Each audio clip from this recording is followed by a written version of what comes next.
જય માતાજી મિત્રો, સ્વાગત છે તમારું ફરી એકવાર દર્શલોકમાં। તો મિત્રો, રાજાજી દાદાના દર્શન કર્યા બાદ હવે આપણે સૂર્યદેવના દર્શન કરશું મિત્રો। અને અહીં ખૂબ જ પ્રાચીન અને ચમત્કારિક સૂર્ય મંદિર છે મિત્રો, જેના આપણે દર્શન કરશું। તો વિડીયોમાં બને રહેજો, ચેનલમાં તો સબસ્ક્રાઈબ કરજો, લાઈક કરજો, કમેન્ટ બોક્સમાં જય સૂર્યદેવ જરૂરથી લખજો મિત્રો। અને અત્યારે આરતી ચાલી રહી છે, તો આપણે સૂર્યદેવની આરતીનો પણ લાભ લઈશું મિત્રો। આરતી બાદ આપણે સૂર્યદેવના દર્શન પણ કરીશું મિત્રો।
તો મિત્રો, આરતી બાદ આપણે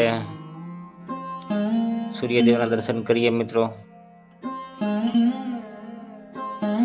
જય સૂર્યદેવ।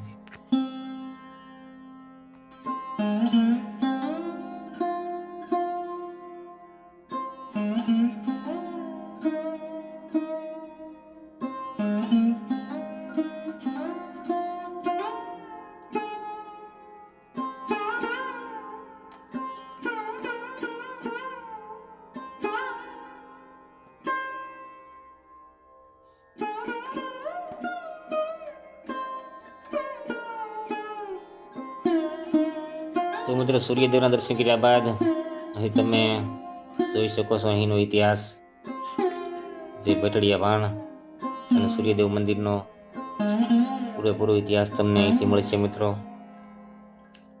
સાથે જ અહીં દર રવિવારે ખૂબ જ મોટી સંખ્યામાં સૂર્યદેવના ભક્તો ઉપસ્થિત હોય છે મિત્રો। સાથે જ 1000થી 1200 લોકોનું ભોજન અને પ્રસાદી લેવાની પણ વ્યવસ્થા કરવામાં આવશે મિત્રો। તમે પણ અહીં આવવા માંગતા હો તો રવિવારે અવશ્ય આવું મિત્રો। તો સાથે જ મિત્રો, અહીં સૂર્યદેવના મંદિરની સામે જ આપણે સુરપુરા દાદાના જે આગળના વ્લોગમાં દર્શન કર્યા તે તમે જોઈ શકો છો મિત્રો। અહીં રાજાજી દાદા અહીં બેઠા છે મિત્રો, તો આપણે ફરીવાર તેના પણ દર્શન કરીએ। તો દાદાના દર્શન કરીને કમેન્ટમાં જય સુરપુરા દાદા જરૂરથી લખજો અને વિડીયો શેર પણ કરજો, જેથી દાદાના ભક્તો આપણે બોલાત તો જઈશી।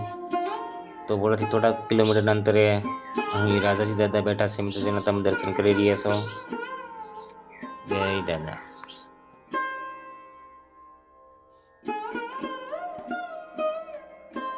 તો મિત્રો, દાદાના મંદિરની સામે જ સૂર્યકુંડ છે, જે તમે જોઈ શકો છો। અને અહીં તેનો ઇતિહાસ પણ બતાવવામાં આવ્યો છે મિત્રો। તો સાથે જ આ સૂર્યકુંડનું જળ અર્પણ કરવાથી પિતૃદોષ, કર્મદોષ અને પાપોમાંથી મુક્તિ મળે છે.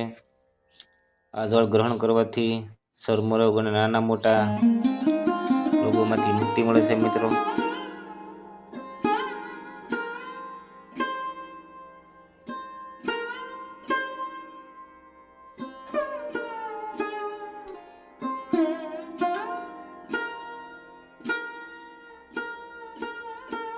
તો મિત્રો આ સૂર્ય મંદિર પેટડિયા ભાણ સરકાર, જે મુકામ મોટી બોરુ, તાલુકો ધોળકા અને અમદાવાદ જિલ્લામાં અને વટામણ ચોકડીથી થોડા જ કિલોમીટર અંતર આવેલું છે મિત્રો. અને અહીં દર રવિવારે મોટી સંખ્યામાં સૂર્યદેવના ભક્તો હાજર હોય છે અને 1000થી 1200 લોકોને જમવા અને પ્રસાદની પણ વ્યવસ્થા કરવામાં આવે છે મિત્રો. તો જરૂરથી પધારો. મુકામ મોટી બોરુ, તાલુકો ધોળકા, જિલ્લો અમદાવાદ. તો ફરી મળીએ. જય સૂર્યદેવ, જય માતાજી.